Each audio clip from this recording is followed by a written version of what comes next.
Hi hello నమస్తే welcome to our channel TG TV వార్తా కథనాలపై విశ్లేషణ కార్యక్రమం మార్నింగ్ న్యూస్ కు స్వాగతం. నిన్నటి రోజున ఏదైతే తెలుగు నూతన సంవత్సరాది ఉగాది పండుగను పురస్కరించుకొని రాజకీయ నాయకులందరూ కూడా నిన్న పంచాంగ శ్రవణంతో మరి రాజకీయాలను పక్కన పెట్టి నిన్నటి రోజున అందరూ కూడా మరి నూతన సంవత్సర వేడుకల్లో మునిగి తేలినట్టుగా గమనించవచ్చు. అందరూ ఆయా పార్టీల కార్యాలయాల్లో పంచాంగ శ్రవణం విని ఈ సంవత్సరం తమకు రాజకీయంగా ఏ విధంగా ఉన్నదనే అంశాలపైన దృష్టి కేంద్రీకరించి మరి ఎన్నికల కసరత్తుకు ఒకరోజు బ్రేక్ వేసినట్టుగా కూడా మనం గమనించవచ్చు. ఇక వార్తా కథనాల విషయానికి వస్తే, నమస్తే తెలంగాణలో 13 నుంచి కార్యరంగంలోకి కేసీఆర్ ప్రచార కార్యాచరణకు సిద్ధం చేసిన బీఆర్ఎస్ 1-2 రోజుల్లో వరంగల్ లోక్సభ కంటోన్మెంట్ అసెంబ్లీ అభ్యర్థుల ప్రకటన. కాంగ్రెస్ బీజేపీ వైఫల్యాలపైనే స్పెషల్ ఫోకస్. బీఆర్ఎస్ అధినేత కేసీఆర్ 13వ తేదీ నుంచి పార్లమెంట్ ఎన్నికల ప్రచారానికి శ్రీకారం చుట్టనున్నారు. ఇందులో భాగంగా ఆ రోజున చేవెలలో భారీ బహిరంగ సభ నిర్వహించనున్నారు. అసెంబ్లీ ఎన్నికల్లో అనుసరించిన వ్యూహంతో పోలిస్తే ఈసారి భిన్నంగా ముందుకు వెళ్తున్నట్టు పార్టీ వర్గాలు తెలిపాయి. బస్సు యాత్రలు, బహిరంగ సభలపై ప్రత్యేకంగా దృష్టి సారించాలని కేసీఆర్ భావిస్తున్నట్టు తెలిసింది. 13వ తేదీ నుంచి మరి కథన రంగంలోకి కేసీఆర్ అని చెప్పి దానికి సంబంధించిన మరి వరుస సభలు అదేవిధంగా యాత్రలతోటి మరి 13వ తారీఖు రోజు నుంచి శ్రీకారం చుట్టనున్నారు. అది చేవెలలో భారీ బహిరంగ సభ ఏర్పాటు చేసి కాంగ్రెస్ బీజేపీ మరి కాంగ్రెస్ 100 రోజుల పాలన ఏదైతే రెఫరెండం అని రేవంత్ రెడ్డి చెప్తా ఉన్నాడో ఆ రెఫరెండానికి సంబంధించి ఆయన వైఫల్యాన్ని మరి ప్రజల్లో ఎత్తి చూపుతూ, అదేవిధంగా ఏదైతే 6 గ్యారంటీలను 100 రోజుల్లో అమలు చేస్తామని చెప్పి మరి చేయలేకపోయిందో దానికి సంబంధించిన అంశాన్ని, మరోవైపు రైతు సమస్యలను పట్టించుకోకుండా మరి వేసవిలో తాగునీటి ఎత్తి నివారణకు చర్యలు తీసుకోకుండా సాగునీటి కోసం పడుతున్న రైతుల ఇబ్బందులన్నింటినీ కూడా మరి కళ్ళగట్టినట్టు, అదేవిధంగా రుణమాఫీ, అదేవిధంగా 500 బోనస్ను ఏదైతే మాట ఇచ్చి తప్పిండ్రో వాటిని ప్రధాన ఎజెండాగా చేసుకొని కేసీఆర్ ప్రజల్లోకి వెళ్ళి మరి కాంగ్రెస్ ప్రభుత్వాన్ని ఎండగట్టడానికి, అదేవిధంగా కేంద్రంలో బీజేపీ ప్రభుత్వం కేవలం ప్రతిపక్ష నాయకులను అణచివేయడానికి మాత్రమే ప్రయత్నం చేస్తుంది తప్ప మరి కేంద్రం ద్వారా తెలంగాణకు ఒరిగింది ఏం లేదు.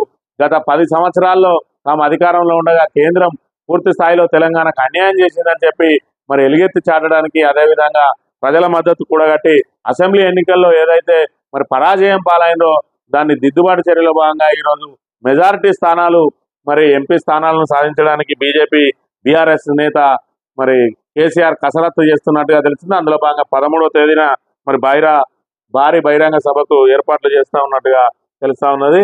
అదేవిధంగా నిన్నటి రోజున ఏదైతే కేసీఆర్ వ్యవసాయ క్షేత్రం ఉన్నదో ఎర్రవెల్లి ఫామ్ హౌస్ వద్ద కూడా మరి బీఆర్ఎస్ నాయకులందరూ కూడా వచ్చి కేసీఆర్ కు ఉగాది శుభాకాంక్షలు తెలపడానికి పెద్ద ఎత్తున వచ్చిన విషయాన్ని కూడా మనం ఇక్కడ గమనించవచ్చు. పూర్తి స్థాయిలో ఫోటోతోటి ప్రచురించింది.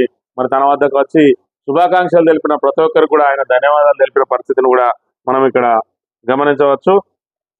లేకపోతే వడ్లకు వానముప్పు, ధాన్యం కొనుగోలుపై సివిల్ సప్లై తాత్సారం. 1న కొనుగోలు కేంద్రాల ప్రారంభ ప్రకటన. 7,149 కేంద్రాలు ఏర్పాటు చేసినట్లు వెల్లడి. 10 రోజులు అవుతున్న ప్రారంభంగాని కొనుగోలు కేంద్రాల్లో పేరుకుపోతున్న ధాన్యం.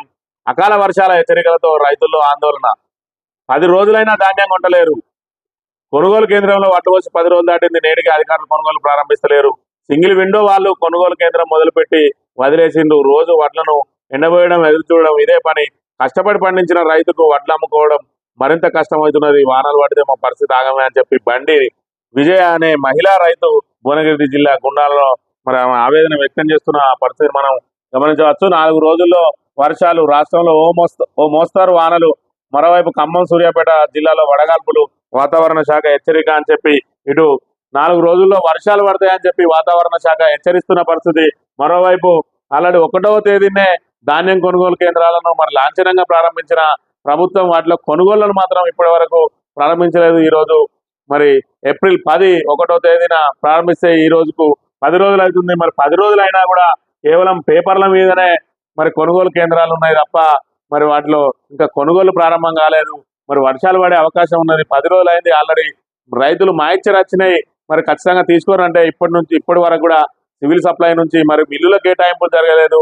మరి కొనుగోలు స్టార్ట్ కాలేదు. మరి రైతులు మరోవైపు ఇప్పటికే సాగునీరు అందక సగం పంటకు పైగా దెబ్బతిన్నది. మరి అరకొరగా వచ్చిన ఈ పంటనన్నా మళ్ళీ అకాల వర్షాలు ముంచెత్తి మరి ధాన్యం తడిసే అవకాశం ఉన్నాయి కాబట్టి త్వరగా కొనుగోలు చేపట్టాలని చెప్పి రైతులు ఆవేదన పడుతున్న పరిస్థితిని మనం ఇక్కడ గమనించవచ్చు. నిన్నటి రోజున మరి ఏదైతే సీనియర్ ఐపీఎస్ నాయకుడు సీనియర్ ఐపీఎస్ అధికారి ఉన్నాడో రాజీవ్ రతన్ మరి గుండెపోటుతోటి కన్నుమూసిన అంశాన్ని మనం ఇక్కడ గమనించవచ్చు. నిన్న ఉగాది రోజున విషాదం ఏదైతే మరి విజిలెన్స్ డీజీగా ఉన్నారో సీనియర్ ఐపీఎస్ అధికారి రాజీవ్ రతన్ గారు నిన్న ఉదయం వాకింగ్ వెళ్ళి వచ్చిన తర్వాత ఆయన గుండెపోటుకు గురై మరి హఠాన్మరణం చెందడం జరిగింది. పండుగ పూట మరి రాష్ట్రంలో విషాదం జరిగింది. ఒకవైపు మరి కాళేశ్వరం మీద విజిలెన్స్ విచారణ, ఇతర అంశాల విజిలెన్స్ విచారణ జరుగుతున్న తరుణంలో మరి రాజీవ్ రతన్ గారు హఠాన్మరణం చెందడం మరి ఇక్కడ ఇబ్బందికరంగా మారింది ప్రభుత్వానికి కూడా. మరి ఒకవైపు వాళ్ళ కుటుంబానికి బాధాకరంగా మారింది. మరి విజిలెన్స్ విచారణ అంతా కూడా మరింత జాప్యమయ్యే అవకాశం ఉన్నది. ఇప్పటికిప్పుడు విజిలెన్స్ కొత్త డీజీని నియమించే అవకాశం లేదు ఎన్నికల వరకు. మరి విజిలెన్స్ విచారణ కూడా ఆగిపోయిన పరిస్థితి మనం గమనించవచ్చు. అదేవిధంగా విజిలెన్స్ విచారణకు సంబంధించి కూడా మరి తీవ్ర ఒత్తిడికి గురైనట్టుగా కూడా మనం గమనించవచ్చు. రాజీవ్ రతన్ ఏదైతే మరి గత ప్రభుత్వానికి ఈ ప్రభుత్వానికి మధ్యలో మరి విజిలెన్స్ శాఖను అడ్డం పెట్టుకొని ఒత్తిడి చేస్తున్న క్రమంలో ఆయన తీవ్ర ఒత్తిడికి గురైనట్టుగా కూడా ఇక్కడ మనం భావించవచ్చు. ఇకపోతే నిందితురాలని కాదు బాధితురాలని 2 ఏళ్లుగా నన్ను వేధిస్తున్నారు. 4 సార్లు విచారణకు హాజరయ్యాను. ప్రశ్నలకు జవాబిచ్చిన, ఫోన్లు అప్పగించిన, అయినా ఏమీ దొరకనందుకే అరెస్ట్ చేశారు. ఇంతవరకు ఒక ఆధారాన్ని చూపలేదు.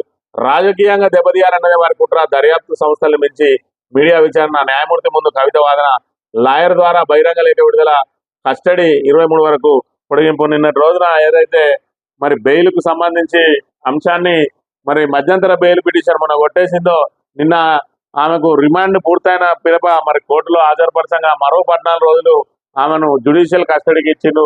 ఈ సందర్భంగా ఆమె తన వాదనను వినిపిస్తా అంటే మరి ఏదైతే లిఖితపూర్వకంగా ఇవ్వాలని చెప్పిన పరిస్థితులలో నేను నిందితురాలను కాదు బాధితురాలని 2.5 ఏళ్లుగా నన్ను వేధిస్తా ఉన్నారు. మరి ఈడీ విచారణకు సహకరించిన, సిబిఐ విచారణకు సహకరించినా కూడా ఇప్పటి వరకు ఏ ఆధారం చూపించలేకపోయిండు.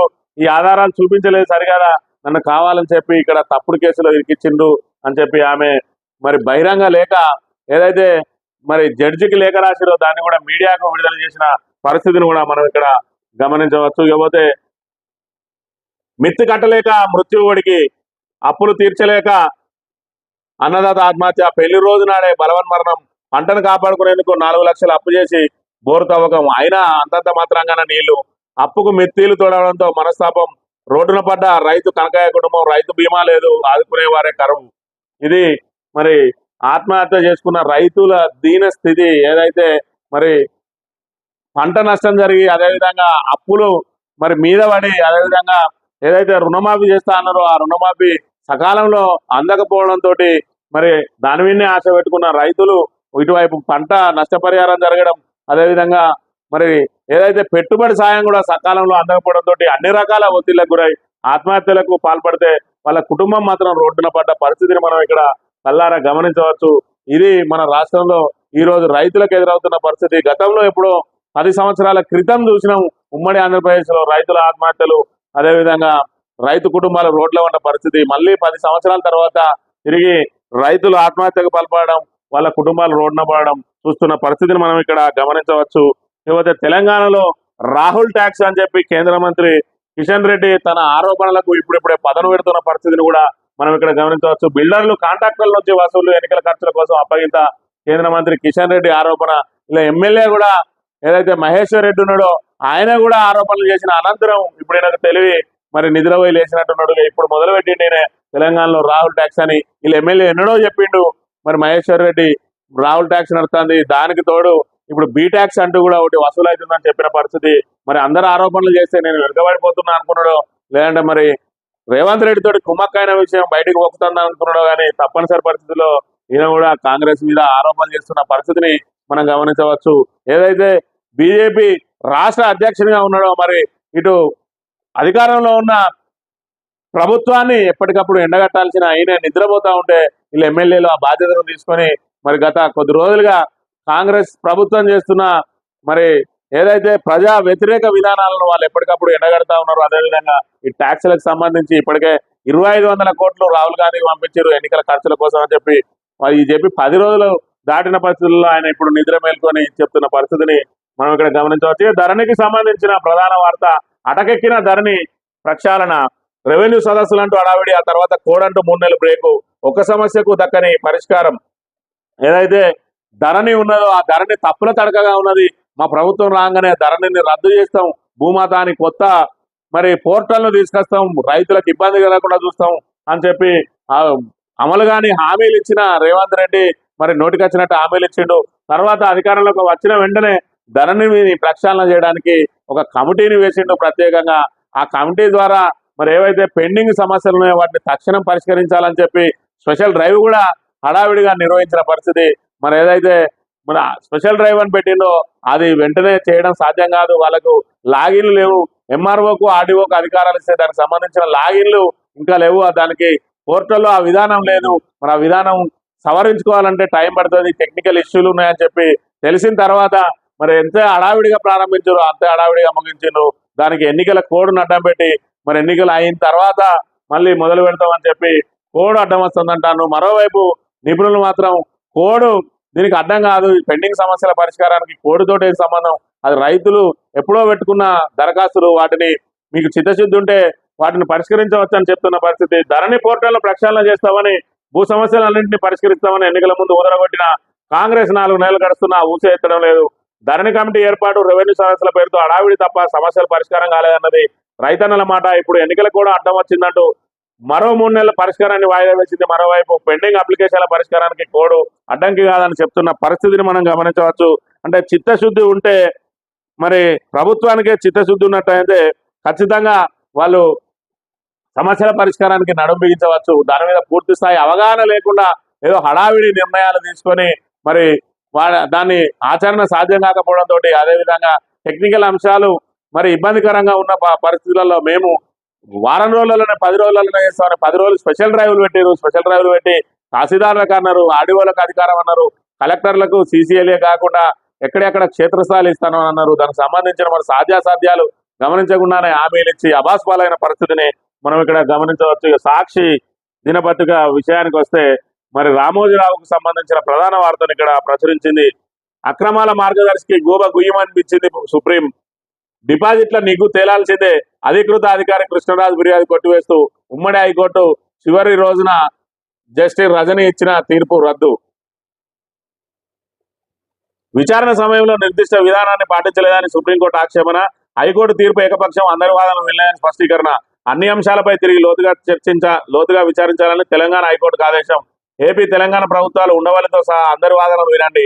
మార్గదర్శి ఫైనాన్షియల్ డిపాజిట్లపై నిగ్గు తేలాలి, సమగ్ర పరిశీలన చేయండి. 6 నెలల్లో విచారణ పూర్తి చేయాలి. తెలంగాణ హైకోర్టుకు పంపొద్దని పలుమార్లు కోరిన రామోజీ న్యాయవాదులు తోసిపుచ్చిన సుప్రీంకోర్టు ధర్మాసనం కేసు గురించి మాట్లాడకుండా ఆదేశాలు ఇవ్వాలన్న సిద్ధార్థ లూత్రా. అదెలా సాధ్యం, ఎలాంటి గ్యాగ్ ఉత్తర్వులు ఇవ్వలేమని సుప్రీం స్పష్టీకరణ. ఏదైతే మార్గదర్శిలో మరి ప్రజలకు సంబంధించిన డిపాజిట్ ఉన్నాయో వాటిని ఇతర సంస్థలకు మరి తరలించిండ్రు, అదేవిధంగా అక్రమంగా డిపాజిట్లు చేసుకున్నారు. ఇదంతా కూడా మరి లాటరీ చట్టానికి, ఏదైతే చిట్ ఫండ్ చట్టానికి వ్యతిరేకం అని చెప్పి మరి ఆంధ్ర ప్రభుత్వం ఆయన మీద సిఐడి కేసులు పెట్టిందో దానికి సంబంధించి సుప్రీంకోర్టులో విచారణ జరుగుతుంది. అయితే జస్టిస్ రజనీ మరి ఉమ్మడి హైకోర్టు చివరి రోజున, ఏదైతే ఉమ్మడి హైకోర్టు ఉన్నదో అది చివరి రోజున మరి ఇచ్చిన తీర్పు నిన్నటి రోజున సుప్రీంకోర్టు రద్దు చేసింది.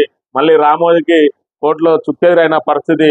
ఒకవైపు రామోజీకి ఉచ్చు బిగిస్తున్న తరుణంలో ఆయన అక్కడ చంద్రబాబు నాయుడును అధికారంలోకి తీసుకురావడానికి ఇక్కడ ఉన్న రేవంత్ రెడ్డికి మరి అండదండలు అందిస్తూ మరి ప్రభుత్వాల సాయం పొందేందుకు ప్రయత్నం చేస్తున్న పరిస్థితి.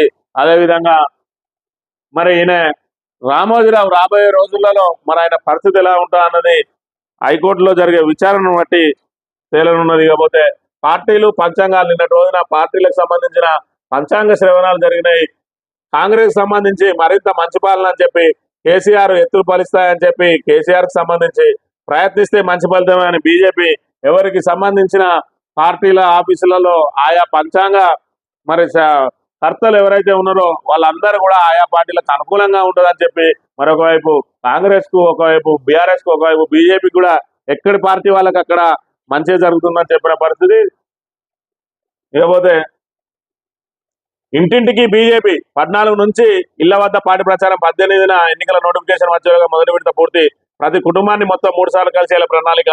అగ్రనేతల పర్యటన సందర్భంగా మాత్రమే పెద్ద బహిరంగ సభలు అని చెప్పి మరి క్షేత్రస్థాయిలో ప్రతి ఇంటికి బీజేపీ వెళ్ళాలని చెప్పి, ఎందుకంటే తెలంగాణలో పూర్తి స్థాయిలో బీజేపీకి కార్యకర్తలు లేరు, ప్రతి గ్రామాన కార్యకర్తలు లేని పరిస్థితి. కేవలం మరి ప్రచారం ద్వారానే మోడీ చరిష్మా ద్వారానే మనం ఓట్లు దండుకుంటున్నాం. కాబట్టి ఇప్పటికన్నా ప్రతి ఇంటికి 3 సార్లు వెళ్ళాలి, ప్రతి ఇంటిని మరి క్షేత్రస్థాయిలో అందరూ కలవాలని చెప్పి ఒక ప్రణాళిక రూపొందించుకున్నారు. భారీ బహిరంగ సభలు అంటూ ఏర్పాటు చేస్తే అది పెద్ద నాయకులు వచ్చినప్పుడు మాత్రమే, మిగతాదంతా క్షేత్రస్థాయిలో ఇంటింటి ప్రచారానికి మొగ్గు చూపుతున్నట్టు కూడా తెలుస్తా ఉంది. ఇకపోతే ఈ కేసులో బాధితురాలని మరి కవిత లేఖ రాసిన విషయాన్ని కూడా ఇందులో ప్రధానంగా ప్రచురించిన అంశాన్ని మనం గమనించవచ్చు.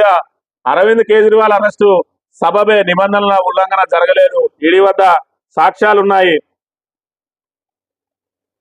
ఆయనను ఈడీ కస్టడీకి అప్పగించడం చట్టవిరుద్ధం కాదు, ఢిల్లీ హైకోర్టు తీర్పు, కేజ్రీవాల్ పిటిషన్ కొట్టివేత. ఏదైతే మరి ఢిల్లీ ముఖ్యమంత్రి తన అరెస్టు అప్రజాస్వామికం అని చెప్పిండో, తన మీద ఆధారాలు లేకుండా ఈడీ అరెస్ట్ చేసిందో, దాన్ని ఆ అరెస్టును మరి రద్దు చేయాలని చెప్పి, తనకు ఊరట కలిగేయాలని చెప్పి ఏదైతే మరి ఢిల్లీ హైకోర్టులో ఆయన పిటిషన్ వేసిండో, ఆ పిటిషన్ ను మరి హైకోర్టు కొట్టేసినట్టుగా కూడా మనం ఇక్కడ గమనించవచ్చు. అరవింద్ కేజ్రీవాల్ అరెస్టు సబబే అని చెప్తూ, నిబంధనల ఉల్లంఘన జరగలేదు, వాళ్ళ దగ్గర సాక్ష్యాధారాలు ఉన్నాయని చెప్పి ఆయనను ఈడీ కస్టడీకి అప్పగించడం చట్టవిరుద్ధం కాదని చెప్పి కూడా వ్యాఖ్యానించిన పరిస్థితిని మనం ఇక్కడ గమనించవచ్చు. జూన్ వరకు నీటి సమస్య రాదు, తాగునీటి సరఫరాపై ప్రభుత్వం ప్రకటన, అత్యవసర పనుల కోసం 100 కోట్లు విడుదల, కరీంనగర్ ఖమ్మం కార్పొరేషన్లతో పాటు మరో 10 మున్సిపాలిటీల్లో నీటి ఎద్దడి కాస్త ఎక్కువ, 67 మున్సిపాలిటీలో 100 ఎల్పీడీ కంటే తక్కువ నీటి సరఫరా, వీటిల్లో ప్రత్యామ్నాయ ఏర్పాటు చేస్తున్నట్టు వెల్లడి. 23,839 గ్రామాల్లో మిషన్ భగీరథ ద్వారా నీటి సరఫరా చేస్తున్నట్టుగా ఇక్కడ ప్రభుత్వం ప్రకటన చేసింది. ఎండల తీవ్రత ముదురుతున్న వచ్చే జూన్ వరకు రాష్ట్రంలో తాగునీటి సమస్య అధికం కాకుండా అన్ని రకాల చర్యలు తీసుకుంటున్నట్టు ప్రభుత్వం ప్రకటించిన అంశాన్ని మనం ఇక్కడ గమనించవచ్చు. మరోవైపు 23,839 గ్రామాల్లో మిషన్ భగీరథ ద్వారా నీటి సరఫరా అని చెప్పి ఇక్కడ మరి ప్రభుత్వం పేర్కొంటున్నది. ఒకవైపు మిషన్ భగీరథ అనేది నిరర్థకమైన పథకం, దాని ద్వారా ఎలాంటి ఉపయోగం లేదంటున్నది. మరి 23,839 గ్రామాలకు మిషన్ భగీరథ ద్వారా నీటి సరఫరా చేస్తున్నాం అంటే, మిషన్ భగీరథ అనేది ఎంత బృహత్తర పథకం అనేది మరి కాంగ్రెస్ నాయకులు ఇప్పటికైనా కొంచెం కళ్ళు తెరవాలి. గత ప్రభుత్వం బీఆర్ఎస్ ప్రభుత్వం ఏదైతే ఉన్నదో మిషన్ భగీరథ పథకం ప్రారంభించినప్పుడు మరి కేంద్రంలో ఉన్న బీజేపీ ప్రభుత్వ పెద్దలు మన మంత్రులు, కేంద్ర మంత్రులు వచ్చి కూడా ఒకవైపు వాళ్లకు బీఆర్ఎస్ తోటి వైరుధ్యం ఉన్నప్పటికీ కూడా మిషన్ భగీరథ పథకాన్ని మరి ఆకాశానికి ఎత్తి మరి ఈ పథకాన్ని ఆదర్శంగా తీసుకొని దేశమంతా కూడా ఇంప్లిమెంట్ చేయడానికి వాళ్ళు మరి సిఫారసు చేసిన అంశాన్ని కూడా మనం ఇక్కడ గమనించవచ్చు. ఇలాంటి పరిస్థితుల్లో మరి ఇంటింటికి తాగునీరు అందించే మిషన్ భగీరథ, మరి ప్రతి ఎకరాకు సాగునీరు అందించే కాళేశ్వరం పథకం, అదేవిధంగా నీటిని నిల్వ చేసి భూగర్భ జలాలు పెంచడంతో పాటు ఆయకట్టుకు దగ్గరలో ఉన్న ఆయకట్లకు నీరు అందించే మిషన్ కాకతీయతోటి చెరువుల పునరుద్ధరణ లాంటి బృహత్తర పథకాలు, ఇవి మరి దీర్ఘకాలికంగా ఉండే పథకాలను ప్రారంభించిన బీఆర్ఎస్ ప్రభుత్వాన్ని బదనాం చేస్తున్న మరి కాంగ్రెస్ ప్రభుత్వం ఆ పథకాలన్నిటినీ సద్వినియోగం చేసుకుని ప్రజలకు సజావుగా పాలన అందించాల్సింది పోయి వాటిని మోకాలు అడ్డుతూ కాళేశ్వరం ప్రాజెక్టును మరి పూర్తిగా నిరర్ధకం అని చెప్పేందుకు గోదావరిలో నీళ్ళన్నీ కూడా మరి సముద్రంలోకి వదిలి ఎడారిలా మార్చిన పరిస్థితి మనం గమనించవచ్చు. ఇప్పటికైనా మరి పార్టీల మీద ఉన్న కోపాన్ని ప్రజలపై చూపించొద్దని, ఏదైతే దీర్ఘకాలిక పథకాలు ఉన్నాయో అది ఏ ప్రభుత్వం ప్రారంభించినా ప్రజల సొమ్ముతోటే ప్రారంభించినాయి కాబట్టి వాటన్నిటిని కూడా సద్వినియోగం చేసి మరి ఏదైతే ప్రజలకు మరి స్వచ్ఛమైన పాలన అందించాలని చెప్పి కూడా ప్రజలందరూ డిమాండ్ చేస్తున్న పరిస్థితిని కాంగ్రెస్ ప్రభుత్వ పెద్దలు గమనించాలి. ఇక టెట్ దరఖాస్తు గడువు పెంపు, ప్రభుత్వానికి విద్యాశాఖ ప్రతిపాదన, ఎన్సీటీ స్పష్టత కోసం నిరీక్షణ, తగ్గిన టెట్ దరఖాస్తులు, ముందుకు రాని సర్వీస్ టీచర్లు, గడువు పెంచితే దరఖాస్తులు పెరిగే అవకాశం, నేడు ఉత్తర్వులు. ఏదైతే టెట్కు ఆశించినని మరి దరఖాస్తులు రాలేదని చెప్పి ఇక్కడ పేర్కొన్న పరిస్థితి మనం గమనించవచ్చు. దానికోసం టెట్ దరఖాస్తు గడువు పెంపు అని ఉన్నది. ఏదైతే మరి టెట్ రాస్తా ఉన్నారో ఆ టెట్ రాసే వాళ్లకు ఫీజు మరి గతంలో ఏదైతే కాంగ్రెస్ నాయకులు విమర్శలు చేసిరో బీఆర్ఎస్ ప్రభుత్వం మీద, వాళ్ళే ఇప్పుడు ఫీజులు పెంచిన పరిస్థితి. మరి ఆ దరఖాస్తు రుసుము పెంచడంతో ఈరోజు దరఖాస్తుల కోసం అంటే నిరుపేద విద్యార్థులు ఎవరైతే మరి నిరుద్యోగులు ఉన్నారో వాళ్ళు టెట్ రాయడానికి ముందుకు రాని పరిస్థితి. మరోవైపు సర్వీస్ టీచర్లు కూడా ముందుకు రాని పరిస్థితి. మరి అంతంత దరఖాస్తు రుసుము చెల్లించి మేము మరి టెట్ రాయలేమని చెప్పి వెనకాడుతున్న పరిస్థితి మనం గమనించవచ్చు. తమ ప్రభుత్వం వచ్చిన తర్వాత టెట్కి ఫీజే ఉండదు అని చెప్పిన ప్రభుత్వం మరోవైపు టెట్ నిర్వహణ లేకుండానే మరి డిఎస్సి ప్రకటన ఇచ్చిన తర్వాత నిరుద్యోగుల నుంచి తీవ్ర వ్యతిరేకత వచ్చింది. తాము మరి టెట్ రాయలేదు, డిఎస్సికి ఎట్లా అర్హులు అవుతామని చెప్పి తీవ్ర ఒత్తిడి వచ్చిన నేపథ్యంలో వెనక్కి తగ్గిన ప్రభుత్వం మళ్ళీ టెట్కు నోటిఫికేషన్ వేసింది. మరి టెట్కు నోటిఫికేషన్ వేసి మరి ఇటు ఒకవైపు నిరుద్యోగులను ఆదుకుంటున్నా అనే పేరుతోటి టెట్ నోటిఫికేషన్ వేసి మరోవైపు దరఖాస్తు రుసుము పెంచడంతో మరి ఎవరు కూడా దరఖాస్తు చేసుకోవడానికి ముందుకు రాని పరిస్థితిని మనం ఇక్కడ గమనించవచ్చు. మరి ఈ విధంగా అధికారంలో లేనప్పుడు ఒక మాట, అధికారంలో ఉన్నప్పుడు ఒక మాట కాంగ్రెస్ నాయకుల ద్వంద్వ నీతికి ఇది నిదర్శనం. ఇప్పటికైనా టెట్ ఫీజును పూర్తిగా తొలగించి ఉచితంగా మరి టెట్ దరఖాస్తు చేసుకునే అవకాశం కల్పించాలని చెప్పి కూడా నిరుద్యోగులందరూ డిమాండ్ చేస్తున్న పరిస్థితిని మనం గమనించవచ్చు. లేకపోతే వేటు పడింది అని చెప్పి ఇక్కడ ఆంధ్రజ్యోతి పత్రిక మరి ఇయర్ ప్యానల్ గా ప్రకటించింది. నిబంధనలు అతిక్రమించి బీఆర్ఎస్ సమావేశానికి హాజరు 106 మంది సెర్ఫ్ ఈజీఎస్ ఉద్యోగుల సస్పెన్షన్. ఫ్లయింగ్ స్క్వాడ్ ఫిర్యాదుతో సిద్దిపేట కలెక్టర్ చర్య. సస్పెండ్ అయిన వారిలో 14 మంది ఏపీఎంలు, 18 మంది సీసీలు, 38 మంది టెక్నికల్ అసిస్టెంట్లు, 18 మంది సిఓలు అని చెప్పి మరి ఏదైతే నిన్నటి రోజున మెదక్ పార్లమెంట్ అభ్యర్థి అక్కడ ఉన్న మరి ఈజీఎస్ అదేవిధంగా సెర్ఫ్ ఉద్యోగులతోటి మరి సమావేశం ఏర్పాటు చేశారు. దాన్ని మరి కాంగ్రెస్ ను బీజేపీ నాయకులు వ్యతిరేకించి ఈసీకి ఫిర్యాదు చేయడంతో వాళ్ళందరినీ కూడా సస్పెండ్ చేసినట్టుగా మరి వేటు పడిందనే వార్తతోటి ఇక్కడ ప్రధానంగా ప్రచురించింది. 3 పార్టీలకు సంబంధించి తిరుగులేని రేవంత్ కేంద్రంలో మళ్ళీ మోదీని మాటలతోటి తంటాలు, మృదువుగా చూసి మాట్లాడాలి, కొంత నష్టం జాగ్రత్తగా ఉండాలి కేటీఆర్ను ఉద్దేశిస్తూ పంచాంగ పఠనం అని చెప్పి మరి ఇక్కడ తిరుగులేని రేవంత్ కేంద్రంలో మళ్ళీ మోదీనే మరి బీఆర్ఎస్ కు అనుకూల అవకాశాలని చెప్పి మరి నేను చెప్పిందని ఇక్కడ మింగింది ఆంధ్రజ్యోతి పత్రిక. ఈ రెండింటిని మాత్రం లేపుతా ఉన్నది, 2 పడవల మీద అడిగేసి మరి బీఆర్ఎస్ మీద మాత్రం విషం కక్కుతుంది. ఉగాది రోజున కూడా మరి విషం కక్కిన అంశాన్ని మనం ఇక్కడ గమనించవచ్చు. మాటలతోటి మరి మాటలను ఆచితూచి మాట్లాడాలి. ఈరోజు బీఆర్ఎస్ కు మంచి అనుకూల అవకాశాలు ఉన్నాయి. మరి కేసీఆర్ జాతకం బాగుందని చెప్పి నిన్నటి చెప్పిన పరిస్థితి, అది విడిచిపెట్టి మాటలతో తంటాలని చెప్పి మరి నెగిటివ్ వార్తను ప్రచురించింది ఈ ఆంధ్రజ్యోతి విషపత్రిక. మరి బీఆర్ఎస్ మీద ఉగాది రోజు ఉగాది పంచాంగ శ్రవణం మీద కూడా విషయం కక్కుతున్న పరిస్థితిని మనం ఇక్కడ గమనించవచ్చు. విజిలెన్స్ డీజీ ఆకస్మిక మృతికి సంబంధించి వార్తను ప్రచురించింది. అదేవిధంగా సీఎం అయితే అరెస్టు చేయదా, ముఖ్యమంత్రి అయినంత మాత్రాన కేజ్రీవాల్ కు ప్రత్యేక హక్కులు ఉండవు, ఎన్నికల బాండ్లు ఎవరు కొంటే మాకేంటి, ఎవరికి టికెట్ వస్తే మాకు సంబంధం ఏంటి, మేము న్యాయ సూత్రాలను పరిశీలిస్తాం, ఈ కేసు మీకు కేంద్రానికి మధ్య కాదు, ఈడీకి మీకు మధ్య జరుగుతున్న కేసు, అప్రూవర్ను అనుమానిస్తే కోర్టు జడ్జిపై అనుమానం వ్యక్తం చేసినట్లే, ఆప్ కన్వీనర్ హోదాలో కుట్రకు పాల్పడ్డారు, ఈడీ అన్ని ఆధారాలు సమర్పించింది, గోవా ఎన్నికల్లో డబ్బుల చేరవేతను వివరించింది, కేజ్రీవాల్ పిటిషన్ పై ఢిల్లీ హైకోర్టు వ్యాఖ్యలు, అరెస్ట్ పై పిటిషన్ కొట్టేసిన న్యాయమూర్తి అని చెప్పి మరి సీఎం గా ఉన్నాడు కాబట్టి ఆయనను అరెస్ట్ చేయకుండా పూర్తి స్థాయిలో అన్ని ఆధారాలు దొరికిన తర్వాత మాత్రమే చేయాలని చెప్పి ఏదైతే ఆయన వాదించిందో దానికి సంబంధించి సీఎం అయినా సామాన్యుడైనా తమకు సమానమే అని చెప్పిన పరిస్థితి. అదేవిధంగా ఇందులో ఈ కేసులో మరి ఏదైతే కేంద్ర ప్రభుత్వం ఈడీ బాండ్లను ఏదో ఎన్నికల బాండ్లను అడ్డం పెట్టుకుంటా ఉన్నది, తమకు అనుకూలంగా వ్యవహరించిన వారి దగ్గర నుంచి బాండ్లు సేకరిస్తుంది, అదే వ్యతిరేకంగా ఉన్న వాళ్ళ మీద కేసులు నమోదు చేస్తుంది ఈడీ సిబిఐలతో అని చెప్పి ఆయన వాదిస్తే, మరి ఈడీ బాండ్లు ఎన్నికల బాండ్లు ఎవరు కొంటే మాకేంది, ఎవరికి టికెట్ వస్తే మాకు సంబంధం ఏంది, మేము న్యాయపరమైన అంశాలను పరిశీలించి మాత్రమే చర్యలు చేపడతామని చెప్పి వ్యాఖ్యానించిన పరిస్థితులను మనం గమనించవచ్చు. ఇకపోతే ఏదైతే ఆంధ్రజ్యోతికి టాస్క్ అప్పచెప్పిందో మరి రేవంత్ రెడ్డి, ఆ టాస్క్ లో భాగంగా ట్యాపింగ్ కేసు అంశాన్ని ప్రతిరోజు ఒక వార్త ప్రచురిస్తా అని చెప్పి మరి రేవంత్ రెడ్డితో ఒప్పందం కూర్చుకున్న ఆంధ్రజ్యోతి పత్రిక మళ్ళీ ట్యాపింగ్ కి సంబంధించిన అంశాన్ని, ట్యాపింగ్ కేసులో 10 మందికి పైగా బీఆర్ఎస్ నేతలు విచారణలో రాధాకిషన్ రావు వెల్లడి. దీనికి సంబంధించి ఇప్పటి వరకు పోలీసులు ఏ విధంగా కూడా ప్రకటన చేయలేదు, అయినా కూడా ఆంధ్రజ్యోతి తన సొంతంగా విచారణ చేస్తూ మరి సీఎంఓ నుంచి లీక్ అవుతున్నదా లేదంటే సొంతంగా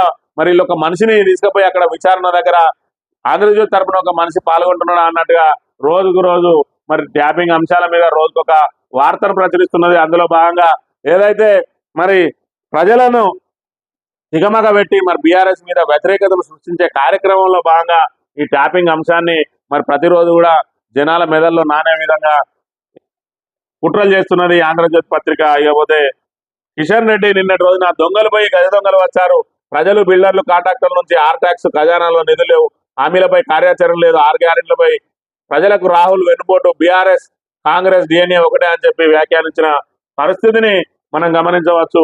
కేసీఆర్ కుటుంబం వారి స్వార్థం కోసం తెలంగాణ వాడుకుందని, అలాంటి దొంగలపై గజ దొంగలు వచ్చినట్టుగా రాష్ట్రంలో కాంగ్రెస్ పార్టీ అధికారంలోకి వచ్చిందని చెప్పి బీజేపీ రాష్ట్ర అధ్యక్షుడు మరి కిషన్ రెడ్డి వ్యాఖ్యానించిన పరిస్థితిని మనం గమనించవచ్చు. మరి రెండు పార్టీలకు ప్రత్యామ్నాయంగా ఎదగాల్సిన బీజేపీ పార్టీ మరి ఇలాంటి చేతగాని లీడర్లకు పగ్గాలు ఇవ్వడంతో మరి ఇక్కడ బీజేపీ పరిస్థితి అధోగతి పాలవుతున్నది. ఇలాంటి నాయకులు కనుక రాష్ట్ర అధ్యక్షులుగా ఉంటే ఈ 8 సీట్లు 60 సీట్లుగా మారడానికి ఇంకా 20 ఏళ్ళు పట్టిన ఆశ్చర్యం లేదు. ఇలాంటి మరి నిద్రపోయే నాయకులు వీళ్ళ ఎమ్మెల్యేలు కూడా స్పందించిన తర్వాత ఈయన మరి ప్రభుత్వం మీద స్పందిస్తున్న పరిస్థితిని మనం ఇక్కడ గమనించవచ్చు. ఇక నీరే బంగారమాయ అనే ఒక వార్త ప్రచురించింది. ఏదైతే 67 పట్టణాలు 2 కార్పొరేషన్లు తీవ్ర నీటి సమస్య, వేసవి ముగిసే వరకు ప్రత్యామ్నాయ ఏర్పాట్లపై దృష్టి సారించిన సర్కార్ 10 మంది ఐఏఎస్ల నియామకం, కలెక్టర్లకు 100 కోట్ల విడుదల అని చెప్పి కొన్ని చోట్ల 5,000 లీటర్ల ట్యాంకుల ధర 3,000కు పైగానే జిహెచ్ఎంసీ ఔటర్ పరిధిలో పాతాళానికి భూగర్భ జలాలు నీటి ఎద్దడితో గ్రేటర్ హైదరాబాద్ అక్రమ జల వ్యాపారం, చెరువుల పక్కన ఖాళీ ప్లాట్లలో ఎక్కడ పడితే అక్కడ బోర్లు, డిమాండ్ బట్టి నీటి రేట్లు పెంచేసి వ్యాపారాల దోపిడీ, తక్కువ ధరకు వచ్చే వాటర్ బోర్డు ట్యాంకర్లను భారీ బుకింగ్లు, రోజు 10,000 బుకింగ్లు, 7,800 పైగా ట్యాంకర్ల సరఫరా, బుక్ చేసిన 4 నుంచి 5 రోజుల దాకా ట్యాంకర్లు రాక ఆందోళన, త్వరలోనే బుక్ చేసిన 12 గంటల్లో సరఫరా అని చెప్పి అధికారులు మరి చెప్తున్న పరిస్థితిని, ఏదైతే వాటర్ బోర్డు ద్వారా కూడా ట్యాంకర్ బుకింగ్లు చేసుకునే అవకాశం ఏదైతే ఉన్నదో అది బుక్ చేసుకున్న తర్వాత 4-5 రోజులకు వస్తున్నాయి. మరి బుక్ చేసుకున్న తర్వాత 12 గంటల్లోనే అందించే అవకాశాన్ని మేము పరిశీలిస్తున్నామని చెప్పి నీరే బంగారమై అని ఏదైతే మరి ఇప్పుడు రాష్ట్రంలో నీటి కొరత ఏ విధంగా ఉందో మరి దానికి సంబంధించి తప్పనిసరి పరిస్థితులలో ఆంధ్రజ్యోతి ప్రచురించిన వార్తలు మనం ఇక్కడ గమనించవచ్చు. మరోవైపు ట్యాంకర్ల ద్వారా కొనుగోలు చేసుకునే దుస్థితికి వచ్చారు. అటు లీటర్ల చొప్పున నీళ్లు కొనుక్కుంటా ఉన్నారు రాష్ట్రంలో. మరోవైపు 10 మంది ఐఏఎస్లను మరి ఉమ్మడి జిల్లాలకేసి నీటి సరఫరా, తాగునీటి సరఫరా సక్రమంగా జరగాలని చెప్పి 100 కోట్ల నిధులు కేటాయించినప్పటికీ కూడా మరి ట్యాంకర్ల ద్వారానే నీళ్లు కొనుక్కోవాల్సిన దుస్థితి ఏర్పడ్డది ఈ రోజు రాష్ట్రంలో. అంటే ముందు చూపు లేకుండా ప్రభుత్వాన్ని నడిపితే మరి ఏ విధమైన ఇబ్బందులు వస్తాయని చెప్పడానికి ఈ వార్త ఏదైతే మరి కాంగ్రెస్ తాబేదార్ పత్రిక ఉన్నదో ఆ పత్రిక ప్రచురించిన వార్తా కథనాన్నే మనం ఇక్కడ ప్రామాణికంగా తీసుకోవచ్చు. ఇది రాష్ట్రంలో తాగునీటి కొరత, మరి రాష్ట్రంలో ప్రస్తుత పరిస్థితి మనం గమనించవచ్చు. ఇకపోతే వాన వస్తుందో రాష్ట్రానికి వర్ష సూచన వచ్చే 5 రోజులు అక్కడక్కడ నేడు రేపు 35 నుంచి 39 డిగ్రీలే రైతాంగానికి తీపి కబురు. నైరుతిలో సాధారణ వర్షపాతం, ద్వితీయార్థంలో అధిక వర్షాలు, ప్రైవేట్ సంస్థ స్కైమెంట్ అంచనా అని చెప్పి ఒక వార్తను ప్రచురించింది. ఏదైతే రాబోయే రోజుల్లో మరి 4-5 రోజుల్లో వర్షాలు పడతా ఉన్నాయి. మరి నేడు రేపు 35 నుంచి 39 డిగ్రీలు, ఇప్పటికే 43.5 డిగ్రీలు నమోదైన పరిస్థితి. మరి వేసవి తీవ్రత అందులో భాగంగా మరి ఇవాళ రేపు 35 నుంచి 39 డిగ్రీలే ఉంటుంది. రాబోయే 4-5 రోజుల్లో వర్షాలు పడితే రాష్ట్ర రైతాంగానికి తీపి కబురు అని చెప్తా ఉన్నారు. దీన్ని మరి 2 రకాలుగా ఉన్నది. ఒకవైపు తీపి కబురు అనుకోవచ్చు, మరోవైపు ఏదైతే కల్లాలు ఓపెన్ చేసి 10 రోజులు అవుతుందో ఆ కల్లాలలో వడ్లు పోసుకున్న రైతులు మరి 5 రోజులలో ఆ కల్లాలలో వడ్లను కనుక తరలించకపోతే మరి వాళ్ళు ఆ కళ్ళల్లోనే తడిసి ముద్దయ్యే పరిస్థితి ఉన్నది. అదొక విధంగా మరి ఏదైతే వాళ్ళు ఈ కరువు పరిస్థితిని అన్ని దాటుకొని మరి తమకున్న కొంతవరకు పంట నష్టపరిహారాన్ని పోయినా మరి కొంత పంటను ఏదైతే కాపాడుకున్నారో ఆ కాపాడుకున్న పంట మళ్ళీ వర్షం పాలయ్యే అవకాశం ఉన్నాయి. కాబట్టి ఇప్పటికైనా ప్రభుత్వం మొద్దు నిద్ర లేచి మరి అధికారులను ఆదేశించి తక్షణం అందులో కొనుగోళ్లు ప్రారంభించి మరి ఈ వర్షాల లోపే అక్కడ ఉన్న వడ్లన్నింటినీ కూడా కొనుగోలు చేసి రాబోయే మరి రైతాంగానికి సంబంధించిన పంటను కూడా కాపాడడానికి ప్రత్యామ్నాయ చర్యలు చేపట్టాల్సిన అవసరం ఉన్నది. అమెరికాలో కిడ్నాప్ అయిన హైదరాబాదీ విద్యార్థి మృతి, చదువు కోసం క్లేవ్లాండ్ కు ఆర్ఫాత్ మార్చి 20న అపహరించిన దుండగులు $1,200 డిమాండ్ చేస్తూ కోర్టు సరిగ్గా నెల తర్వాత విగతజీవిగా క్లేవ్లాండ్ లోనే మృతదేహం గుర్తింపు, సమగ్ర దర్యాప్తు కోరుతాం, ఎంబసీ మృతదేహాన్ని తరలించడానికి సాయం. ఒకవైపు అగ్రదేశం అని సంకలు గుద్దుకుంటున్న అమెరికాలో మరి తుపాకుల సంస్కృతి ఎక్కువ ఉన్నది.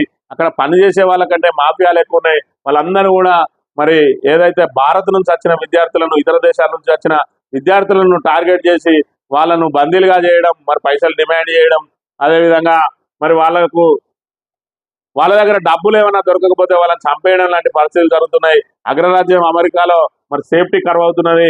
ఇండియా నుంచి వెళ్ళే విద్యార్థులు కూడా ఎక్కడెక్కడైతే మరి సేఫ్టీ యూనివర్సిటీలు ఏదైతే సేఫ్టీ ఏరియాలు ఉన్నాయో వాటినే ఎంపిక చేసుకొని వెళ్ళాలి. ఎక్కడ పడితే అక్కడ వెళ్ళి మరి ఇలాంటి ప్రమాదాలకు గురి కాకుండా మరి వాళ్ళు జాగ్రత్తగా ఉండాలి. వారిని ప్రభుత్వం కూడా హెచ్చరించి మరి సేఫ్ ల్యాండ్లు ఎక్కడైతే ఉన్నాయో, సేఫ్ ఏరియాలు ఎక్కడైతే ఉన్నాయో ఆ యూనివర్సిటీలోనే మరి వీళ్ళు సజెస్ట్ చేసి మరి విద్యార్థులకు రక్షణ కల్పించాల్సిన బాధ్యత కూడా ప్రభుత్వాలు చేపట్టాలి. ఇక ఈనాడు దినపత్రిక విషయానికి వస్తే ఇక మాటల మంటలే. రాష్ట్రంలో లోక్సభ ఎన్నికల ప్రచారానికి సిద్ధమైన 3 పార్టీలు, 28 రోజులు 50 సభలు. ఈ నెల 14 నుంచి మే 11 దాకా పాల్గొన్న సీఎం రేవంత్ రెడ్డి. కాంగ్రెస్ ప్రచార ప్రణాళిక సిద్ధం. 10 ఏళ్ల బారాస భాజపా 100 రోజుల కాంగ్రెస్ పాలన పోలుస్తూ ప్రచార పత్రాల తయారీ, నియోజకవర్గాల వారీగా స్థానిక అంశాలపై నేతలకు సూచనలు. ఆల్రెడీ ఏదైతే ఉగాది తర్వాత మరి ప్రచార పర్వంలోకి దూసుకుపోవాలని చెప్పి మరి నిర్ణయించుకున్న పార్టీలు, ఆ 3 పార్టీలు కూడా ఇక మాటల మంటలే అని చెప్పి ఉగాది గడిచింది. లోక్సభ ఎన్నికలకు దాదాపు నెల రోజుల సమయం మిగిలి ఉంది. ఈ ఎన్నికల రాష్ట్రంలోని 3 ప్రధాన పార్టీలు అత్యంత ప్రతిష్టాత్మకంగా భావిస్తున్నాయి. ఇటీవల అసెంబ్లీ ఎన్నికల్లో విజయం సాధించి అధికారంలోకి వచ్చిన కాంగ్రెస్ 17 లోక్సభ స్థానాల్లో కనీసం 14 చోట్ల గెలిచి తీరాలని లక్ష్యంగా పెట్టుకున్నది. దేశవ్యాప్తంగా ఎన్డీఏ కూటమి ఈసారి 400 స్థానాలు సాధిస్తుందని ధీమా ఉన్న భాజపా అందుకోసం రాష్ట్రంలో కనీసం 2 అంకెల స్థానాల్లో విజయం సాధించేందుకు ప్రణాళికలు సిద్ధం చేసుకున్నది. అదేవిధంగా మరి మొన్నటి ఎన్నికల్లో ఏదైతే ఓటమి పాలైందో బీఆర్ఎస్ కూడా మరి 2 అంకెల కోసం ప్రయత్నం చేస్తా ఉన్నది. ఇక్కడ 3 ప్రధాన పార్టీలు కూడా ఎంపీ సీట్లను 2 అంకెల స్థానాల కోసం ప్రయత్నం చేస్తున్న పరిస్థితిని మనం గమనించవచ్చు. మరోవైపు ఇప్పటికే బీజేపీ తన 17 మంది అభ్యర్థులను ప్రకటించి మరి ప్రచార పర్వంలో దూసుకుపోతూ ఉంటే మరి బీఆర్ఎస్ మాత్రం 17 మందిని ప్రకటించినప్పటికీ కూడా మరి ఏదైతే వరంగల్ నుంచి ప్రకటించిన అభ్యర్థి కడియం కావ్య మరి కాంగ్రెస్ పార్టీలో చేరడంతో కడియం అక్కడ వరంగల్ అభ్యర్థిని ఆచితూచి ఎంపిక చేయడానికి ప్రయత్నం చేస్తా ఉన్నది. అందులో ఇప్పుడు ఒక వరంగల్ అభ్యర్థి మినహా 16 మంది అభ్యర్థుల ఎంపిక ప్రక్రియ పూర్తయింది. మరోవైపు మరి 14 సీట్లు సాధించాలని పట్టు మీద ఉన్న కాంగ్రెస్ ప్రభుత్వం, కాంగ్రెస్ పార్టీ మరి 14 సీట్లను మాత్రమే ప్రకటించింది. ఇంకా 3 స్థానాలను ప్రకటించాల్సి ఉన్నది. హైదరాబాద్ లో మరి ఎంఐఎం తోటి దోస్తానా చేయడానికి అక్కడ హిందూ అభ్యర్థిని పెట్టాలని ప్రయత్నం చేస్తా ఉన్నారని చెప్పి ఆయన సొంత పార్టీ నాయకుడే ఆరోపిస్తున్న పరిస్థితిని మనం గమనించవచ్చు. మరోవైపు అక్కడ ఎంఐఎం తోటి దోస్తాన్ కోసం మరి రేవంత్ రెడ్డి ప్రయత్నాలు సాగిస్తా ఉన్నాడు. మరోవైపు ఎంఐఎం కూడా తమకు ఏది ప్రభుత్వం ఉంటే వాళ్ళతోటి దోస్తాన్ చేయడం వాళ్ళకి అలవాటే కాబట్టి మరి ఏదైతే హైదరాబాద్ స్థానంలో ఎంఐఎం ఖచ్చితంగా గెలవాల్సిన పరిస్థితి. మరోవైపు బీజేపీ కూడా అక్కడ హైదరాబాద్ స్థానం మీద ప్రత్యేక దృష్టి సారించింది. అందులో భాగంగా మాధవీలతకు మరి టికెట్ ఇవ్వడమే కాకుండా ఆమె చరిష్మా పెంచడం కోసం మొన్ననే Y+ కేటగిరీ భద్రత కూడా కల్పించారు. మరోవైపు ఆమె ముస్లిం మహిళా ఓట్లనే టార్గెట్ చేసుకొని ఆమె తిరుగుతున్న పరిస్థితిని మనం ఇక్కడ గమనించవచ్చు. మరోవైపు రేవంత్ రెడ్డి తోటి మరి కుమ్మక్కైన అసదుద్దీన్ అక్కడ ఏదైతే హిందూ అభ్యర్థిని మరి పెట్టాలని చెప్పి మరి కాంగ్రెస్ తరఫున ముస్లిం అభ్యర్థిని పెడతారు, సానియా మిర్జాను పెడతారు, అదేవిధంగా అజారుద్దీన్ పెడతారు అని చెప్పి వార్తలు వచ్చిన నేపథ్యంలో ఇప్పటికి కూడా హైదరాబాద్ అభ్యర్థిని ప్రకటించలేదు. మరోవైపు మన ఖమ్మంకు సంబంధించి మరి 3 మంత్రులు కూడా వాళ్ళ బంధువుల కోసం ప్రయత్నం చేస్తా ఉన్నాడు. బట్టి విక్రమార్క డిప్యూటీ సీఎం తన భార్య నందిని కోసం, అదేవిధంగా పొంగులేటి శ్రీనివాసరెడ్డి తన సోదరుడు ప్రసాద్ రెడ్డి కోసం, మరోవైపు తుమ్మల నాగేశ్వరరావు ఆయన కుమారుడు యుగేందర్ కోసం కూడా ప్రయత్నం చేస్తున్న పరిస్థితిని మనం గమనించవచ్చు. ఈ 3 మంత్రులలో ఎవరికి ఇచ్చినా కూడా మిగతా 2 మరి కాంగ్రెస్ పార్టీకి అదేవిధంగా రేవంత్ రెడ్డికి వ్యతిరేకమయ్యే అవకాశం ఉన్నాయి కాబట్టి మరి టికెట్ కేటాయించడంలో ఇంకా జాప్యం జరుగుతూ ఉంది. అదేవిధంగా కరీంనగర్ అభ్యర్థి ఎంపికలో కూడా మరి ఖమ్మం అభ్యర్థికి లింకప్ చేసి అక్కడ రెడ్డికి ఇచ్చినట్టయితే ఇక్కడ వేరే వ్యక్తికి ఇవ్వాలి. ఇప్పటికే అలిగిరెడ్డి ప్రవీణ్ రెడ్డికి ఆల్మోస్ట్ డిసైడ్ అయిందని చెప్తా ఉన్నారు కరీంనగర్ టికెట్. కానీ ఒకవేళ పొంగులేటి శ్రీనివాసరెడ్డి తమ్ముని కనుక అక్కడ ప్రసాద్ రెడ్డికి టికెట్ ఇచ్చినా, లేదంటే ఆయన వియాంకుడు రఘురామరెడ్డికి ఇచ్చినా కూడా అక్కడి నుంచి రెడ్డికి ఇస్తే ఇక్కడ రావుకి ఇవ్వడానికి మరి రాజేందర్ రావు అభ్యర్థిత్వాన్ని కూడా పరిశీలిస్తున్నట్టుగా భావించవచ్చు. మరోవైపు బీసీ అభ్యర్థి అని చెప్పి 2 రోజులు ఊదరగొట్టి తీన్మార్ మల్లన్న పేరు మరి తెర మీదకి తీసుకొచ్చిన ఆయనను మరి ఏదైతే కరివేపాకులాగా తీసిపరేసినట్టుగా గమనించవచ్చు. కాంగ్రెస్ పార్టీ మరి ఎన్నికల వరకు వాడుకొని ఇప్పుడు తీసి విసిరేసిన పరిస్థితి. మరి తీన్మార్ మల్లన్న కాంగ్రెస్ పార్టీలో ఆయనకు విలువ లేకుండా ఉన్నదనేది కూడా మనం ఇప్పుడు ప్రజెంట్ గమనించవచ్చు. ఆయనకాయన చాలా పెద్దగా ఊహించుకొని ఈరోజు కాంగ్రెస్ పార్టీలో మరి కరివేపాకు మాదిరిగా మారిండు. మరోవైపు ప్రవీణ్ రెడ్డికి మొదటి నుంచి ఏదైతే కాంగ్రెస్ ఒక్క స్థానం కూడా అనౌన్స్ చేయక ముందు నుంచి ప్రవీణ్ రెడ్డి పేరు మరి ఏదైతే ఆయన ఎమ్మెల్యేగా హుస్నాబాద్ నుంచి గతంలో ఎమ్మెల్యేగా చేసిండు, మరి హుస్నాబాద్ స్థానాన్ని పొన్నం ప్రభాకర్ కేటాయించిన సమయంలోనే ఆయనకు ఖచ్చితంగా మరి కరీంనగర్ ఎంపీ అభ్యర్థి అవకాశం కల్పిస్తామని మాట ఇచ్చిన పరిస్థితి. కానీ ఇప్పటి వరకు కూడా ఆయన అభ్యర్థిత్వాన్ని ఖరారు చేయలేదు. మరి ఖచ్చితంగా ఖరారు చేస్తారనే నమ్మకం కూడా లేదు. ఇకపోతే మూడో అభ్యర్థికి సంబంధించి హైదరాబాద్ లో కూడా ఎవరిని అభ్యర్థిగా ప్రకటిస్తారనే విషయంలో మరి స్పష్టత లేదు. ఈ సందర్భంలో 14 సీట్ల కోసం ప్రయత్నం చేస్తున్న పరిస్థితి. మరోవైపు వాళ్ళ ఇంటర్నల్ సర్వేలో 8 స్థానాల్లో మాత్రమే గెలుపు అవకాశాలు ఉన్నాయని చెప్పి చెప్తా ఉన్నారు. దాంట్లో ఆ 8 స్థానాల్లో 100% సాధించినట్టు అయితే మాత్రమే 8 స్థానాలు వచ్చే అవకాశం ఉన్నది. అందులో ప్రభుత్వ వ్యతిరేకతను చూసుకొని మరి ప్రభుత్వ వ్యతిరేకత, రైతుల నుంచి వ్యతిరేకత, మరి ఏదైతే 6 గ్యారంటీలలో విఫలమైన పరిస్థితులన్నీ గమనించినట్టయితే మరి 4-5 స్థానాలకే పరిమితమైన ఆశ్చర్యం లేదని చెప్పి మరి నిపుణులు చెప్తున్న పరిస్థితిని మనం గమనించవచ్చు. ఇకపోతే ఏదైతే టిఆర్ఎస్ అధినేత, బీఆర్ఎస్ అధినేత కేసీఆర్ ఉన్నారో మరి ఇప్పటి వరకు బయటికి రాకుండా కొద్ది రోజులు వెయిట్ చేసిన పరిస్థితి. ఆయన ఆరోగ్యం కూడా సహకరించని పరిస్థితులలో మరి ఏదైతే రైతాంగం అంతా కూడా విలవిల్లాడుతా ఉన్నారో సాగునీరు లేక, మరోవైపు తాగునీరు లేక ఇబ్బందులు పడుతున్న పరిస్థితి. మరోవైపు కేఆర్ఎంబీకి కృష్ణా ప్రాజెక్టులు అప్పగించిన తరుణంలో ఆయన మరి నల్గొండలో సభ ఏర్పాటు చేసి రాష్ట్ర ప్రభుత్వాన్ని కడిగి పారేసిన పరిస్థితి. మరోవైపు రైతుల కోసం మరి పొలం బాట పట్టిండ్రు. అందులో భాగంగా ఖచ్చితంగా మరి ఈ నెల రోజుల పాటు కూడా క్షేత్రస్థాయిలో తిరిగి మరి బీఆర్ఎస్ బలోపేతానికి, ఎంపీ అభ్యర్థుల బలోపేతానికి కృషి చేస్తా ఉన్నాడు. ఇప్పటికే ఆయన బయటికి వెళ్ళిన ఈ 2-3 రోజుల్లోనే బీఆర్ఎస్ కార్యకర్తల్లో నూతన ఉత్తేజం వచ్చింది. బీఆర్ఎస్ కు మరి జవసత్తాలు మరి అందినట్టుగా కూడా మనం గమనించవచ్చు. ఒకవైపు బీఆర్ఎస్ ఎమ్మెల్యేలందరూ కూడా పార్టీలు మారుతున్నారని చెప్పిన తరుణంలో ప్రస్తుత పరిస్థితులలో ఈ బీఆర్ఎస్ నుంచి ఎమ్మెల్యేలు ఎవరు కూడా బయటికి వెళ్ళడానికి సిద్ధంగా లేదు. కాంగ్రెస్ ప్రభుత్వం మరి ప్రజా ఆమోదం పొందే అవకాశం లేదు. కాంగ్రెస్ లో చేరితే తమ భవిష్యత్తు నాశనం అవుతుందని చెప్పి కూడా భావిస్తున్నట్టుగా మనం గమనించవచ్చు. మరోవైపు కాంగ్రెస్ తమ మేనిఫెస్టోలోనే మరి ఏదైతే ఆర్టికల్ రాజ్యాంగంలోని 10వ షెడ్యూల్ను మారుస్తామని చెప్పి, పార్టీ మారంగానే పదవీచ్యుతులను చేస్తామని చెప్పి చెప్తా ఉన్నదో మరి వలసలను ప్రోత్సహించద్దని చెప్పి కూడా రాహుల్ గాంధీ వీళ్ళని హెచ్చరించిన పరిస్థితి. అయినప్పటికీ కూడా మరి రేవంత్ రెడ్డి తన సొంత ఎజెండాను అమలు చేస్తూ ఖచ్చితంగా బీఆర్ఎస్ ఎమ్మెల్యేలను లాక్కోవడానికి ప్రయత్నం చేస్తున్న పరిస్థితి. ఇప్పటికే 3 ఎమ్మెల్యేలు వేయను, మరి ఏ ఎమ్మెల్యే కూడా అయ్యే పరిస్థితి లేదని చెప్పి కూడా బీఆర్ఎస్ నాయకులు వ్యాఖ్యానిస్తున్న పరిస్థితిని మనం గమనించవచ్చు. ఇకపోతే బీజేపీకి సంబంధించి కేవలం మోడీ చరిష్మాతోటే వీళ్ళు క్షేత్రస్థాయిలో వెళ్తున్న పరిస్థితి. మరి కిషన్ రెడ్డి కానీ, బండి సంజయ్ కానీ, మరి అరవింద్ కానీ 4వ వ్యక్తికి మరి సోయం బాపురావుకు ఆయన సిట్టింగ్ కు టికెట్ ఇవ్వలేదు. అక్కడ అభ్యర్థిని మార్చిన పరిస్థితి.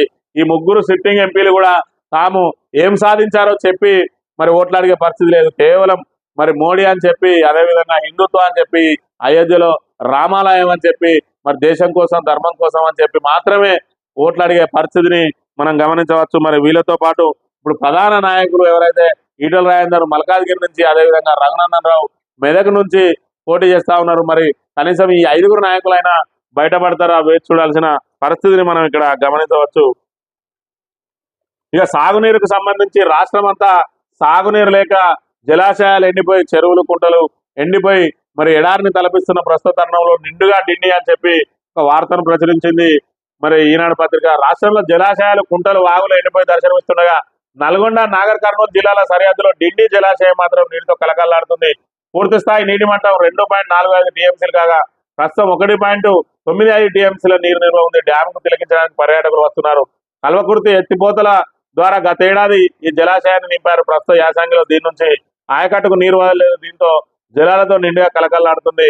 మరి ఏదైతే గత ప్రభుత్వం నీటిని నింపిందో దాన్ని సాగుకు ఇవ్వకుండా ప్రభుత్వం అట్టే పెట్టుకోవడంతో డిండి జలాశయం కలకల్లాడుతుందని చెప్పి ఇక్కడ వార్తను ప్రచురించిన పరిస్థితిని మనం ఇక్కడ గమనించవచ్చు. అంటే ఏదైతే నీటి మేనేజ్మెంట్ విషయంలో మరి రాష్ట్ర ప్రభుత్వం విఫలమై దీనికి సంబంధించి ఈ నీటిని మరి పంటలకు వదిలి మళ్ళీ జలాశయాలు నింపే అవసరం ఉండే మరి ఏదైతే కాళేశ్వరం ప్రాజెక్టు ద్వారా నీటిని మరి నిల్వ చేయకుండా పూర్తి స్థాయిలో వదిలేసిందో దాంతో మరి ఈ డిండిలో నీళ్లను కూడా ఆపుకున్నారు. ఖచ్చితంగా తాగునీటికి ఇబ్బంది పడుతుందని చెప్పి ఆపిన పరిస్థితి. ఒకవైపు ఈ నీటిని సాగునీటికి ఇచ్చి మళ్ళీ నింపే పరిస్థితులు ఉన్న మరి కాళేశ్వరం నుంచి నీటిని ఎత్తిపోయలేదు కాబట్టి అన్ని రకాలుగా మరి జలాశయాలు అన్ని అడగండిన పరిస్థితిని కూడా మనం ఇక్కడ గమనించవచ్చు. తాగునీటి సరఫరాకు ఆర్థిక సంఘం నిధులు అని చెప్పి వినియోగంలో కలెక్టర్లకు వెసులుబాటు. 10 పురపాలికలు, 2 కార్పొరేషన్లు మినహా ఇతర ప్రాంతాల్లో చాలినంత నీళ్లు రాష్ట్ర ప్రభుత్వం వెల్లడి అని చెప్పి చెప్తున్న పరిస్థితి. 67 పట్టణాల్లో నీటి కొరత అని మరో వార్త ఇందులోనే ప్రచురించింది. ఒకవైపు 10 పురపాలికలు, 2 కార్పొరేషన్లు మినహా ఇతర పట్టణాల్లో చాలినంత నీరు అని ఒకవైపు మరోవైపు 67 పట్టణాల్లో నీటి కొరత అని మరొక వైపు ఇక్కడ మరి వార్తను ప్రచురించిన పరిస్థితిని మనం గమనించవచ్చు. మరో ధాన్యం కొనుగోలుకు సంబంధించి జూన్ వరకు ధాన్యం కొనుగోలు ఒక మే నెలలోనే కొనుగోలు కేంద్రాలకు 57% పంట వచ్చే అవకాశం పౌర సరఫరాల సంస్థ అంచనాలు అని యాసంగిలో 75.4 లక్షల టన్నుల ధాన్యం కొనుగోలు కార్యాచరణ ప్రారంభించిన పౌర సరఫరాల సంస్థ జిల్లాలు నెలల వారీగా కూడా అంచనాలు సిద్ధం చేసుకుంది. ఏప్రిల్ నుంచి జూన్ నెలాఖరు వరకు 3 నెలల పాటు కొనుగోలు చేయాలని నిర్ణయించింది. ముఖ్యంగా మే నెలలో వడ్లు భారీ ఎత్తున వస్తాయని భావిస్తున్నారు. మొత్తం లక్ష్యంలో సుమారు 57% ఈ ఒక్క నెలలోనే కొనుగోలు చేయాల్సి ఉంటుందని చెప్తున్న పరిస్థితి. మరి ఇందులో భాగంగా ఇప్పటికే కొనుగోలు కేంద్రాలు ప్రారంభమై 10 రోజులు దాటుతున్న పరిస్థితులలో మరి ఇప్పటికి కూడా ఇంకా కొనుగోళ్లు ప్రారంభం కాలేదు. కేంద్రాలు మాత్రమే ప్రారంభించిండ్రు. మరి ఆ కొనుగోలును కూడా తక్షణం ప్రారంభించాలి. మరోవైపు వర్షాలు పడుతున్నాయని చెప్పి వాతావరణ శాఖ ఈ 4-5 రోజులలో 3-4 రోజులలో వర్షాలు పడతాయని హెచ్చరిస్తున్న పరిస్థితి ఉన్నది. మరి ఏదైతే రైతులు తీసుకొచ్చి ధాన్యం ఆరబోసుకొని తీసుకొని వచ్చి మరి ఏదైతే కల్లాలలో వేసిరో వాటికి రోజు ఇప్పుడక్కడ కాపలా పడుకోవాల్సిన పరిస్థితులలో ఉన్నారు. వాళ్ళ దుస్థితిని గమనించిన ప్రభుత్వం మరి ఇప్పటికైనా వాళ్లకు తక్షణం మరి కొనుగోళ్లను ప్రారంభించి మరి వెంటనే కొనుగోలు చేయకపోతే మరి ఒకవైపు సాగునీరు లేక మరి కరువు కూరల నుంచి బయటపడి ఎంతో కొంత ధాన్యాన్ని మరి పండించి మరి కళ్ళం రాక తీసుకొచ్చి నోటి రాక వచ్చిన తిని మరి పల్లెం రాక వచ్చింది నోటి రాక రాకపోయే అవకాశం ఉంటుంది. కాబట్టి ఖచ్చితంగా మరి వాళ్ళకు వెంటనే కొనుగోలు ప్రారంభించాలని చెప్పి డిమాండ్ చేస్తున్న పరిస్థితిని మనం గమనించవచ్చు. ఇక స్థానిక వార్తల విషయానికి వస్తే ఉమ్మడి కరీంనగర్ జిల్లాకు సంబంధించిన వార్తల విషయానికి వస్తే నేడు జగిత్యాలకు కేసీఆర్ ఎమ్మెల్యే డాక్టర్ సంజయ్ కుమార్ పరామర్శ. జగిత్యాలకు చెందిన సీనియర్ న్యాయవాది మాకునూరు హనుమంతరావు గత నెల 29న అనారోగ్యంతో ముచ్చండగా ఆయన కుమారుడు ఎమ్మెల్యే డాక్టర్ సంజయ్ కుమార్ ను పరామర్శించేందుకు బీఆర్ఎస్ అధినేత కేసీఆర్ వస్తున్నారు.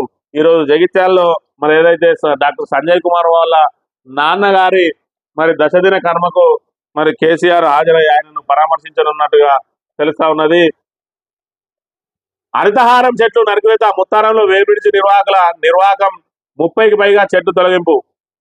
అటవీ సంపద పెంపు కోసం కేసీఆర్ ప్రభుత్వం హరితహారంలో భాగంగా నాటిన చెట్లు ముత్తారం మండల కేంద్రంలో కొందరు వేబిడిచి నిర్వాహకులు ఇష్టారీతిన నరికివేశారు. వివరాలకు వెళ్తే ముత్తారంలో ఎలాంటి పర్మిషన్ లేకుండా వేబిడిచి నిర్మాణం ప్రారంభించడమే కాకుండా దానికి అడ్డుగా ఉన్నాయని సుమారు 30 చెట్లను తొలగించారు. ఏదైనా అత్యవసర పరిస్థితుల్లో రైతులకు అవసరమైతే లైన్ క్లియర్ ఇవ్వని విద్యుత్ శాఖ అధికారులు ఎలాంటి పర్మిషన్ లేకుండా చెట్లను తొలగించడానికి మాత్రం ఏకంగా 30 నుంచి 40 నిమిషాల కరెంటు సరఫరా నిలిపివేసినట్టు తెలిసింది.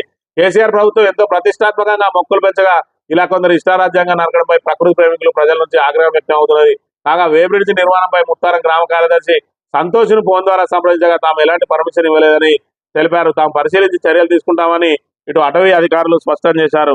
ఏదైతే మరి ముత్తారంలో వేబ్రిడ్జి, ఈ వేబ్రిడ్జి ఎందుకంటే ఇసుకను తూకం వేయడానికి మరి ముత్తారం మండలంలో అదేవిధంగా మంత్రి మండలంలో విచ్చలవిడిగా వేబ్రిడ్జిల నిర్మాణం జరుగుతూ ఉన్నది. అంటే విచ్చలవిడిగా వేబ్రిడ్జిల నిర్మాణం జరుగుతున్నది అంటే ఇసుక ఏ విధంగా రవాణా అవుతుందనే అంశాన్ని కూడా మనం ఇక్కడ గమనించాలి.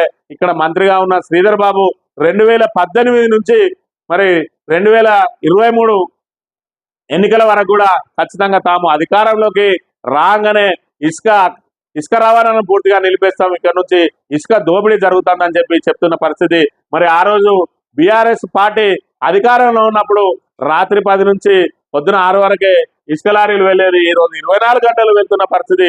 మరి అప్పుడున్న వేబ్రిడ్జిలు ఏవైతే సరిపోక మరి రవాణాకు మరి అదనంగా ఏదైతే ఇక్కడ మరి ముత్తారం మండల కేంద్రంలో ఇక్కడ వేబ్రిడ్జి, మరోవైపు ఖమ్మంపల్లి దగ్గర మరో వేబ్రిడ్జి, ఒకటే మండలంలో కొత్తగా 2 వేబ్రిడ్జిలు నిర్మిస్తున్న పరిస్థితి. మరోవైపు విచ్చలవిడిగా మరి పర్మిట్లు లేకుండా కూడా క్వారీల నుంచి ఇసుక రవాణా జరుగుతూ ఉన్నది. కాంగ్రెస్ నాయకులందరూ కూడా మరి ఇసుక మాఫియా ఏర్పడి మరోవైపు ట్రాక్టర్ల ద్వారా ఒక చోట నిల్వ చేసి దాన్ని కూడా లారీలలో తరలిస్తున్న పరిస్థితిని మనం గమనించవచ్చు. అదేవిధంగా అడవి సోమనపల్లిలో మరి అక్కడి నుంచి అదేవిధంగా సిరిపురం దగ్గర ఇటు ఒడేడు దగ్గర నుంచి రవాణా జరుగుతుంది అక్రమ ఇసుక.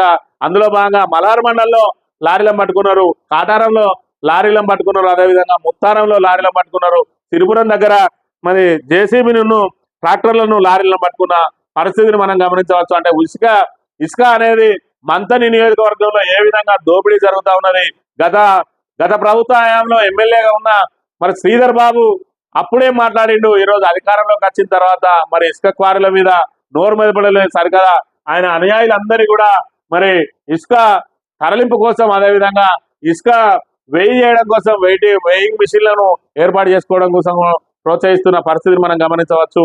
ఏదైతే మరి ఇసుక మాఫియా అన్నాడు, ఇసుక అక్రమ రవాణా అన్నాడు, పెద్దపల్లి జిల్లా చైర్మన్ ఎవరైతే ఉన్నారో ఆయననే మొత్తం ఇసుక మాఫియా ద్వారా లారీలు పోతానే అన్నాడు. మరి ఇంతకుముందు బీఆర్ఎస్ ప్రభుత్వ హయాంలో పూర్తిగా పుట్టమందు లారీలు పోయినట్టయితే ఈ రోజు పోయే లారీలో మరి ఎవరి అని చెప్పి మరి దానికి శ్రీధర్ బాబు సమాధానం చెప్పాలి. ఈ రోజు విచ్చలవిడిగా లారీలు నడుస్తున్నాయి. నిజంగానే మరి ఇసుక తరలింపు మీద శ్రీధర్ బాబుకు చిత్తశుద్ధి కనుక ఉన్నట్టంటే ఆ లారీలన్నింటినీ కూడా ఆపేసి మరి ఇసుక క్వారీలను కూడా రద్దు చేయించాలి. ఏదైతే స్థానిక అవసరాలకు మరి ఇసుక తరలించడానికి మరి స్థానిక సెక్రటరీ ద్వారానో ఎంపీడీల ద్వారానో మరి వాళ్ళకు పర్మిషన్లు ఇచ్చి మన స్థానిక అవసరాలకు మాత్రమే ఇసుక తవ్వే ఈ విధంగా ఏదైతే ఇసుక అక్రమంగా తరలిపోతుందో దాన్ని అరికట్టాల్సిన బాధ్యత ఖచ్చితంగా మరి మంత్రి శ్రీధర్ బాబు మీదే ఉన్నది. అది అరికట్టాల్సింది పోయి ఆయన విచ్చలవిడిగా మరి ఏదైతే కాంగ్రెస్ నాయకులు తరలించకపోతున్నారో వాళ్ళకు సహకారం అందిస్తున్నట్టుగా గమనించవచ్చు. ఇక్కడ ఏదైతే మరి వెయింగ్ మిషన్లు ఉన్నాయో వాటిని అన్నింటినీ కూడా మరి పర్మిషన్ రాకుండా రద్దు చేయించి వాటిని తక్షణం తీసేయించినట్లయితే అదేవిధంగా లారీలను కూడా ఇసుక అక్రమ రవాణాను మరి అరికట్టాలని చెప్పి ఆయన ఖచ్చితంగా ఆదేశాలు ఇచ్చి వారిని అరికట్టినట్టయితేనే ఆయనకు మరి ఇసుక అక్రమ రవాణా మీద చిత్తశుద్ధి ఉన్నట్టుగా మనం భావించాల్సి ఉంటది.